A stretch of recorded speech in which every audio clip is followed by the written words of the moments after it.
This coming Shabbat is the last Shabbat of the year. It's the Shabbat that gives blessing to a new year, a fresh year. The Torah portion that we read is significant. It's called Nitzovim Vayelach.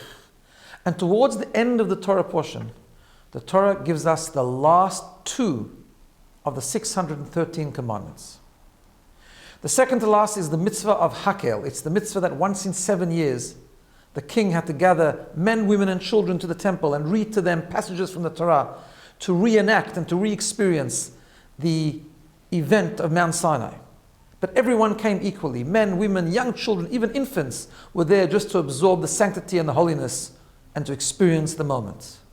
And then, the very last mitzvah is the mitzvah of writing a Torah scroll. Today we perform that mitzvah, but differently. We perform it by buying Jewish books. Essentially, the mitzvah is to write books or to have a scroll, to have the means to study. To study Torah, we need a Torah scroll, we need Jewish books. These two mitzvot are actually very different.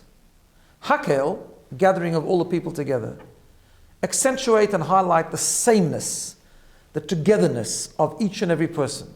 We're all one. The men, the women, the children, the infants, the tiny tots, they're all there together experiencing the same thing. The mitzvah of writing a Sefer Torah, on the other hand, is very different. There the highlight is study, the studying of Torah. When it comes to studying, it's a mitzvah upon every single person, but everyone is different. People study different, they understand at different levels, they amass different levels, amounts of knowledge. People's capacity to understand varies from person to person, from adult to child, and so on and so forth. But in these two very last mitzvot lies the formula, the strength that we need to take with us into the new year. On the one hand, we need to understand that we are all exactly the same.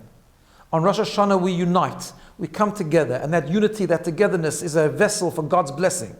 God looks at us all as one nation, as one people, His children, and blesses us, hopefully, with a very good and sweet year. To do that, to highlight that, we need to work on our unity. We need to work on seeing each of us exactly the same. We all have the same soul, the same power. On the other hand, we all need to realize that we are all different. We all have an individual, unique contribution to make. We are all special, each one in their own special way.